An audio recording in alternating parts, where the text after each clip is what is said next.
तो आज का वीडियो रहने वाला है कि किस तरह से आपको एक प्रो रिएक्ट डेवलपर बनना है। इसके पहले मैंने एक वीडियो निकाली थी रिएक्ट जेएस पे, तो उस पर मैंने बेसिक बताया था। अगर आप बिगिनर हो यानी कि जस्ट आपको एक जॉब लेनी है तो आप वो सारी चीज़ें सीख के ले सकते हो। लेकिन ये जो वीडियो बना रहा हूँ ना, वो एक्सपीरियंस लोगों के लिए बना रहा हूँ, यानी कि आपको 1 साल या 2 साल का एक्सपीरियंस है ना, तो आपको किस तरह से चीज़ें सीखनी है। जैसे कि HTML CSS जावास्क्रिप्ट पे आप काम कर रहे हो, आप चाहते हो कि आप रिएक्ट वाली जॉब में स्विच हो, है ना। मैंने बहुत सारे ऐसे जॉब देखे हैं जो सिर्फ HTML CSS और जावास्क्रिप्ट की है। तो आपको अभी स्विच करना है रिएक्ट के अंदर, तो आपको कौन सी चीज़ें पढ़नी है। देखिए, जॉब के साथ इंटरव्यू की प्रिपरेशन करना बहुत टफ है, क्योंकि आप 9 to 5 जॉब भी कर रहे हो, प्लस आप घर पे भी देख रहे हो, आप थकान भी है, आपको ट्रैवलिंग भी कर रहे हो, और साथ ही साथ आपको इंटरव्यू की भी प्रिपरेशन करनी है। तो बहुत सारी चीज़ें मिक्सअप हो जाती है और हमें समझ में नहीं आता है कि हम क्या पढ़ें और क्या नहीं पढ़ें। तो मैं कुछ ऐसे टॉपिक्स बताऊंगा जो कि इंटरव्यू पर्सपेक्टिव से काफ़ी ही इंपॉर्टेंट है और आपको आने भी चाहिए। अगर आप 1-2 साल का एक्सपीरियंस है तो मुझे नहीं लगता आपको ज़्यादा दिक्कत होगी ये सारी चीज़ें पढ़ने के लिए। क्योंकि क्या होता है, जब हम जॉब करते हैं ना, हमें आता सब कुछ है ना, हम रोज़ उन पे काम करते हैं, लेकिन हमें उसको रिप्रेजेंट करना नहीं आता है। ठीक है, कि हमको सामने वाले को किस तरह से बताना है। जैसे कि अगर मैं बात करूँ प्रॉमिस की, तो आपको भी प्रॉमिस आता है, ठीक है, प्रॉमिस आता है, लेकिन उस प्रॉमिस को किस तरह से सामने वाले को समझाना है, वो सारी चीज़ें हमको इंटरव्यू के पहले पढ़नी होती है। तो वो सारे टॉपिक है ना, मैं आज आपको बताऊंगा। तो मैंने एकदम लिस्ट बना के रखी है, ठीक है, तो कोई पॉइंट छूटे ना, इसके लिए मैं लिस्ट बना लेता हूँ। क्योंकि कैसा होता है, वीडियो बनाते बनाते कुछ टॉपिक्स होते हैं जो छूट जाते हैं, फिर मेरे को याद आता है, अरे यार ये टॉपिक तो मैंने बताया ही नहीं है, तो फिर उसके लिए अलग वीडियो बनानी पड़ती है। तो इससे अच्छा कैसा है, एक ही नोट्स पे लिख लेते हैं तो छूटेगा नहीं कोई पॉइंट्स। और हाँ, वीडियो स्टार्ट करने से पहले ना एक छोटी सी अनाउंसमेंट भी करनी थी आपके साथ। अपने चैनल पे है ना, एक मैंने इंटरव्यू की सीरीज स्टार्ट की है, जिसके अंदर मैं जावास्क्रिप्ट के लॉजिकल एंड ट्रिकी क्वेश्चंस बताता हूँ, ठीक है। अगर आपने अभी तक वो प्लेलिस्ट एक्सेस नहीं की है तो फटाफट से जाके उस प्लेलिस्ट को एक्सेस कर लीजिएगा, लिंक आपको डिस्क्रिप्शन में मिलेगा, ठीक है। तो उसके अंदर सारे आपके जो जावास्क्रिप्ट के जो बेसिक क्वेश्चन होते हैं जो कि इंटरव्यू में पूछते हैं मशीन कोडिंग राउंड में, तो वो सारी चीज़ें आपको वहाँ पर मिल जाएगी, ठीक है। तो आज हम अपने वीडियो स्टार्ट करते हैं। तो पहले हम बात करेंगे HTML CSS की। देखिए, मैं आपको बताऊंगा नहीं कि HTML CSS में आपको क्या पढ़ना है, क्योंकि 1-2 साल जब आपने इंडस्ट्री को दिया है तो मुझे लगता है कि आपको HTML CSS पूरा मुंह पे है ना, एकदम रट्टा हो चुका है। तो HTML CSS तो फंडामेंटल है, यानी कि मैंडेटरी है, इनको आप छोड़ ही नहीं सकते, ठीक है। तो HTML CSS आपको पूरा करना है, इसके अंदर कोई भी आपको किंतु परंतु रखना ही नहीं है। इंटरव्यूअर कहीं से भी कुछ भी पूछ सकता है आपसे, है ना। तो HTML CSS आपको अच्छे से आना चाहिए। हम JS पे चलते हैं। जावास्क्रिप्ट के अंदर है ना, आपको थोड़ा सा फोकस करना पड़ेगा एज कम्पेयर टू रिएक्ट, है ना। रिएक्ट को आप थोड़ा सा हल्के में लोगे तो चलेगा, क्योंकि जब आप रिएक्ट का इंटरव्यू देने जाओगे ना, तो आपको पहले JS ही पूछेंगे, JS के अंदर ही आपको कोड करवाएंगे, JS के अंदर ही आपका मशीन लर्न होगा। तो रिएक्ट से ज़्यादा आपको JS के ऊपर फोकस करना है।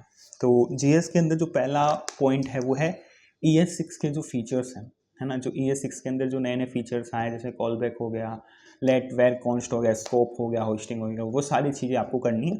इसके बाद सेकेंड पॉइंट है ऑब्जेक्ट एंड इट्स ऑपरेशन, यानी कि ऑब्जेक्ट क्या होते हैं, है ना, उसके अंदर किस तरह से हम वैल्यू डालते हैं, कि मतलब की एंड वैल्यू में जाता है हमारी प्रॉपर्टीज़, है ना। और फिर इसके ऊपर किस तरह से हम ऑपरेशन करते हैं, यानी कि सपोज मेरे पास एक ऑब्जेक्ट है और उसके ऊपर मुझे लूप लगाना है ना, तो लूप किस तरह से लगाएंगे हम ऑब्जेक्ट के ऊपर, वो देखना है। और सेकंड चीज़ ये देखना है कि जैसे कि आपके पास मल्टीपल ऑब्जेक्ट है और आपको ऐसा बोला जाएगा कि जैसे कि मेरे पास 3 ऑब्जेक्ट है, मुझे सेकंड वाले ऑब्जेक्ट का सेकंड वाली प्रॉपर्टी चेंज करनी है, तो आपको किस तरह से करना है वो सारी चीज़ें आपको देखनी है, ठीक है। इसके बाद नेक्स्ट है एरे।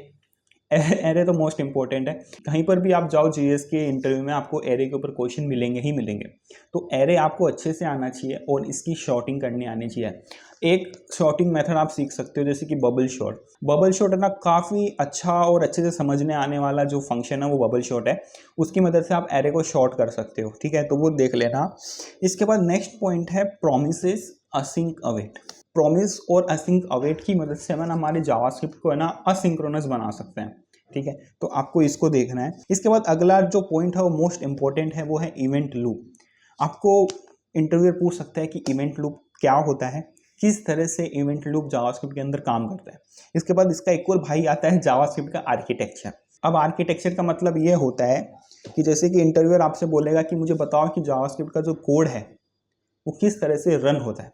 तो आपको बताना पड़ेगा कि सबसे पहले हमारे एक कॉल स्टैक होता है, उसके बाद उसके अंदर ग्लोबल एग्जीक्यूशन कंटेंट बनता है, फिर सारे जो वेरिएबल्स होते हैं, फंक्शन होता है, उनका क्रिएशन फेज होता है, क्रिएशन होने के बाद उसके अंदर एग्जीक्यूशन फेज होता है, फिर हमारा एक एक फंक्शन है ना कॉल स्टैक के अंदर आता है, और कॉल स्टैक के अंदर आने के बाद वो एग्जीक्यूट होते रहता है। कोई अगर ऐसा टास्क मिल जाता है जो कि असिंक्रोनस है, प्रॉमिस है या टाइम ले रहा है, तो वो उसको भेज देगा वेब ब्राउज़र एपीआई के अंदर। वहाँ पर वो वेट करेगा अपना टाइम पूरा होने तक। जैसे उसका टाइम पूरा होता है तो वो कॉल बैक क्यू में चला जाएगा। कॉल बैक क्यू के आगे लगी रहती है एक इवेंट लूप जो कि कंटिन्यूसली चेक करती रहती है कॉल बैक क्यू को कि अगर कोई टास्क है, अगर है तो उसको वो डाल देगी कॉल स्टैक में। तो इसके बाद जो अगला टॉपिक आता है वह डोम। इंटरव्यूअर आपसे पूछेगा कि डोम का फुल फॉर्म क्या है एंड डोम क्या है, कहाँ मिलता है और इसका यूज़ क्या है, ये सारी चीज़ें वो आपसे पूछेगा। इसके बाद नेक्स्ट टॉपिक आता है hosting. Hosting most important topic है, पूछता है इंटरव्यू के अंदर। तो आपको बताना है जैसे कि अभी मैंने बताया था ना जावास्क्रिप्ट का आर्किटेक्चर, तो आपको वही बताना है जैसे कि हमारा क्रिएशन फेज होता है। तो क्रिएशन फेज में क्या होता है, सारे वेरिएबल को टॉप ऑफ द कोड रखा जाता है। तो सारे जो वेरिएबल है वो टॉप पे चले जाते हैं, तो उनको वैल्यू असाइन नहीं होती वो टाइम पे, वो सब क्रिएट होता है। तो उसको बोलते हैं हम होस्टिंग। ठीक है, दैट्स इट। अभी मैं पूरा समझाने नहीं बैठूंगा आपको, अगर समझाने बैठा तो वीडियो काफ़ी लंबी हो जाएगी, तो मैं जस्ट शॉर्ट में आपको बता रहा हूँ कि आपको पढ़ना क्या क्या है। इसके बाद मोस्ट इंपॉर्टेंट अगला टॉपिक है वो है इवेंट प्रोपेगेशन। इवेंट प्रोपेगेशन के अंदर दो चीज़ें आती है, एक आता है इवेंट बबलिंग आती है और दूसरा आता है इवेंट कैप्चरिंग।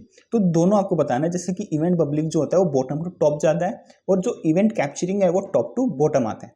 तो इस तरह से आपको इंटरव्यू को समझाना है। तो जावास्क्रिप्ट के अंदर इतनी ही चीज़ें आपको करनी है। अब हम चलेंगे रिएक्ट के ऊपर। तो रिएक्ट के अंदर आपको पता होना चाहिए कि रिएक्ट एक फ्रेमवर्क नहीं है, रिएक्ट एक लाइब्रेरी है। ठीक है, इंटरव्यू बोलेगा कि फ्रेमवर्क और लाइब्रेरी के अंदर डिफरेंस क्या है। ठीक है, फ्रेमवर्क क्या होता है, लाइब्रेरी क्यों होता है, रिएक्ट को हम लाइब्रेरी क्यों बोलते हैं। ठीक है, तो ये डिफरेंस आपको पता होना चाहिए फ्रेमवर्क और लाइब्रेरी के बीच का। इसके बाद अगला टॉपिक है रिएक्ट के अंदर लाइफ साइकिल मेथड। देखिए, जब हम क्लास कंपोनेंट यूज़ करते थे ना, तो उसमें लाइफ साइकिल मेथड है।